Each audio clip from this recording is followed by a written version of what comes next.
مجھے امید ہے کہ آپ اس کے بعد بھی مجھے تھوڑا سا موقع دیں گے بات کرنے کو. میں صبح سے آپ کو ریکویسٹ کر رہا ہوں. میں آج کووڈ نیگیٹو ہو کے آیا ہوں, خاص اس کے لیے آیا سیشن کے لیے, لیکن ہمیں کوئی موقع نہیں دیا گیا. بات یہ جی کہ آج پارلیمانی سال کا پہلا ہمارا سیشن ہے. I think some principal decisions must be taken today, اور وہ یہ جی کہ اگر ایک بل آتا ہے, ہاؤس میں پیش ہوتا ہے, سب ممبران کے پاس جاتا ہے, who have the authority, اور ان کا رائٹ ہے کہ اگر وہ کسی کمیٹی میں جانا چاہتے ہیں وہ جا بھی سکتے ہیں, اور اس کے بعد کمیٹیز کا مینڈیٹ ہے اور کمیٹیز میں یہ سارا اس کو ڈیلیبریٹ کیا جاتا ہے, بات کی جاتی ہے. اور یہاں جو انسٹنس کیس ہے اس میں ایک بڑے ایمیننٹ لائر جو ہے, جو کہ ملک کے مایہ ناز لائر ہیں, انہوں نے اس کو ایک ایک ورڈ پڑھا ہے.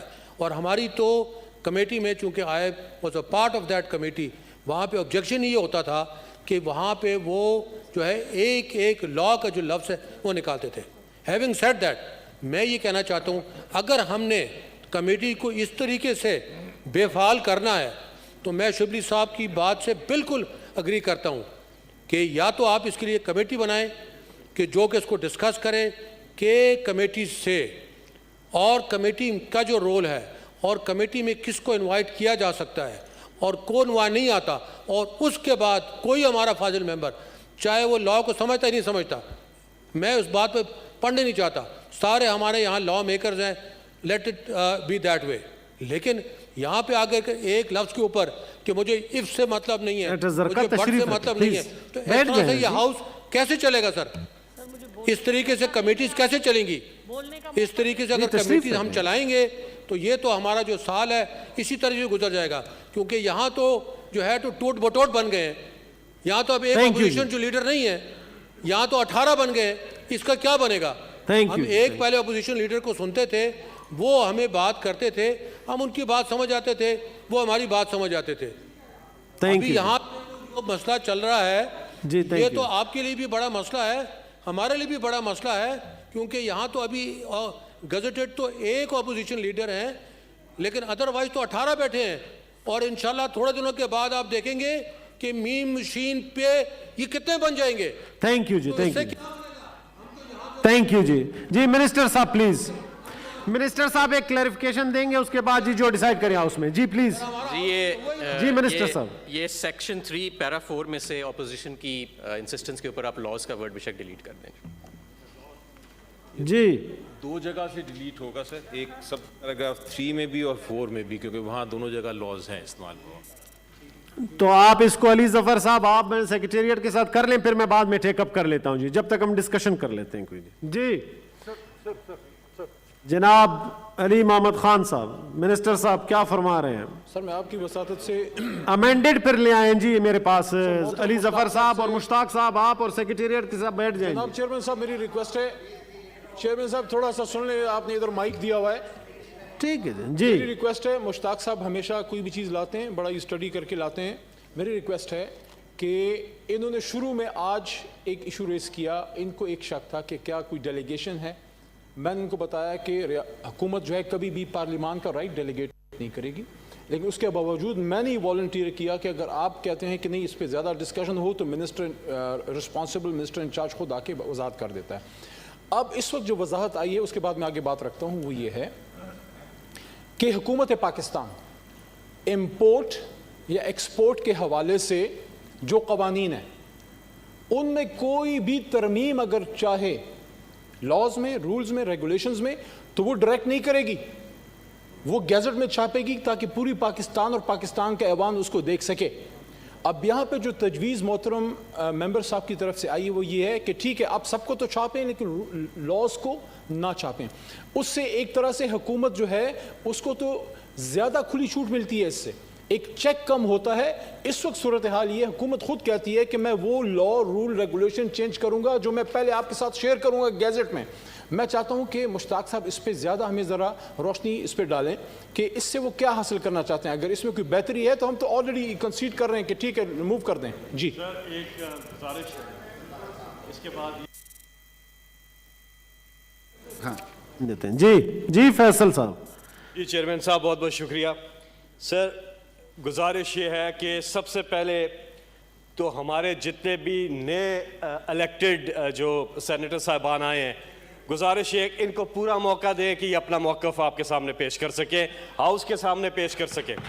ابھی کرونا پہ ایک ریزولوشن پاس کی, عجیب سی ریزولوشن تھی, اس پہ یہاں سے بڑے لوگوں نے کوشش کی کہ ڈیبیٹ کریں اور بتائیں کہ کس طرح سے دنیا تعریف کر رہی ہے عمران خان صاحب نے اللہ تعالیٰ کے فضل و کرم سے جس طرح سے کرونا کو ہینڈل کیا ہے. آج دنیا تعریف کر رہی ہے, اس کی دنیا تعریف کر رہی ہے. بلکہ وہ سیشنز رکھ رہے ہیں جس میں وہ مدعو کر رہے ہیں پرائم منسٹر عمران خان صاحب کو کہ آپ آ کے اپنا کیس سٹڈی دنیا کے سامنے پیش کریں, اور انہوں نے کہا کہ دنیا world can learn from Pakistan. یہ وہ کہہ رہے ہیں جس انداز میں کرونا کو ہینڈل کیا ہے, اللہ کا خاص کرم رہا. اور دوسری ریزن, آج سارے سائنٹسٹ پریشان ہیں کہ فیز 1 اور فیز 2 میں ہوا کیا. اتنی زیادہ جب ہندوستان میں اتنی تباہی آئی, اتنی غربت بڑھی, اتنے لوگ بے روزگار ہوئے, پوری دنیا میں ہوئے, لیکن اگر آپ کمپیئر کرتے ہیں انڈیا کو پاکستان کے ساتھ تو دنیا کے سائنٹسٹ حیران ہو گئے کہ ہوا کیا. تو وہ ہوا یہ ٹرن پہ بات کر رہے ہیں, آپ بھی اپنے ٹرن پہ کریں پلیز, تشریف رکھیں. تھا کہ جو پاکستان کی تاریخ کا سب سے بڑا سوشل اسسٹنس جو پیکج دیا اور جس شفافیت سے غریبوں تک وہ امداد پہنچائی, ان کی دعائیں لگی ہے پاکستان کو. یہ سائنسدانوں کو جواب ہے کہ یہ ہوا اللہ کا کرم کہ حکومت کو ان کی دعائیں لگی. اور انشاءاللہ یہ جو تیسری لہر آئی ہوئی ہے, اس میں بھی اللہ تعالیٰ سے دعا ہے کہ اللہ تعالیٰ کرم فرمائے. یہ کوئی سیاسی بحث کی تو بات ہی نہیں ہے. اگر آپ گوگل پہ جا کے سرچ کریں کہ دنیا کس طرح پاکستان کی تعریف کر رہی ہے, آپ کے سامنے چیزیں آ جائیں گی. میں نہیں کہہ رہا, آپ اپنی ریسرچ کر کے آیا کریں.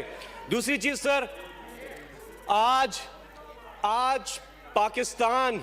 پاکستان کا شمار دنیا کے ان ملکوں میں ہوتا ہے کرونا کے باوجود جن کی اکانومی تیزی سے ریکور کی. تو یہ کامیابی ہے پاکستان کی. آج پاکستان کی کرنسی دنیا کی بیسٹ پرفارمنگ کرنسی بن گئی ہے. یہ پاکستان کی کامیابی ہے. آج ہماری ایکسپورٹس اوپر جا رہی ہیں, ہماری سٹاک مارکیٹ اوپر جا رہی ہے, ہماری ویلتھ کریشن زیادہ ہو رہی ہے. ہمارے ڈالر نہ صرف استحکام رہا بغیر ڈالر پمپ کیے, نہ صرف استحکام رہا بلکہ ہمارا روپیہ تگڑا ہو رہا ہے, جس کی دنیا تعریف کر رہی ہے. کرونا کے باوجود ہماری large scale manufacturing, Hammad Azhar یہاں بیٹھے ہوئے ہیں, جس میں جتنا عروج آیا ہے پاکستان کی تاریخ میں نہیں آیا تھا. آج پاکستان میں جو ٹیکسٹائل ہے 1990 کے بعد یہ سب کرونا کے دوران ہوا ہے. تو آپ جب ریزولوشن اور پھر vaccination, Aitzaz Ahsan Peoples party کے ہیں نا, انہوں نے ویڈیو ریکارڈ کیا. وہ بل کلیئر ہو رہی ہے, ایک دفعہ اس کو نکال لیتے ہیں جی. اس کے بعد کر لیں, بل ابھی کلیئر کر دیا ہے انہوں نے, وہ ہو گیا ہے. ابھی مشتاق صاحب نے کوئی امینڈمنٹ نہیں کر رہے ہیں اس میں. جی مشتاق صاحب, میں یہ عرض کر رہا ہوں مسٹر چیئرمین, میں یہ عرض کر رہا ہوں کہ دیکھیں تارڑ صاحب please don't cross the line, تشریف رکھیں جی. جی یہاں پہ ہم اس لیے آتے ہیں کہ کوالٹی لیجسلیشن کریں, اور میں نے بالکل ان کو اپنے تعاون کا یقین دلایا, اور اپنے نہیں پوری اپوزیشن کی تعاون کا یقین دلایا کہ جو پاکستان کے لیے آپ کریں گے, امپورٹ ایکسپورٹ کی بہتری کے لیے کریں گے, بزنس کو ایز کرنے کے لیے کریں گے, وہ ہم ساتھ دیں گے انشاءاللہ. سب نے یہ کہا ہے کہ ہم ساتھ دیں گے. اس کے باوجود شبلی صاحب ہمارے بہت اچھے دوست ہیں, محسن صاحب اس سے بھی اچھے دوست ہیں, اتنے جذباتی ہو گئے ہیں, اور مطلب یہ ہے کہ کون لائر ہے کون لائر نہیں ہے. یہ چیزیں میرے خیال میں نہیں ہونی چاہیے. یہاں پہ جو بھی ممبر آیا ہے اس کا حق ہے. میں نے تو صرف کلیریفیکیشن مانگی ہے, میں نے تو اعتراض نہیں کیا ہے. میں نے کہا آپ کلیئر کریں. آپ مجھے رضا ربانی صاحب کہہ رہے ہیں, تھارڑ صاحب کہہ رہے ہیں, گیلانی صاحب کہہ رہے ہیں کہ ٹھیک ہے, آپ ہم کوئی ایسی بڑی چیز نہیں ہے, انہوں نے جو وضاحت دی ہے وہ ہمیں قبول ہے, مجھے بھی قبول ہے, وہ ٹھیک ہے. جی حماد اظہر صاحب پلیز موو.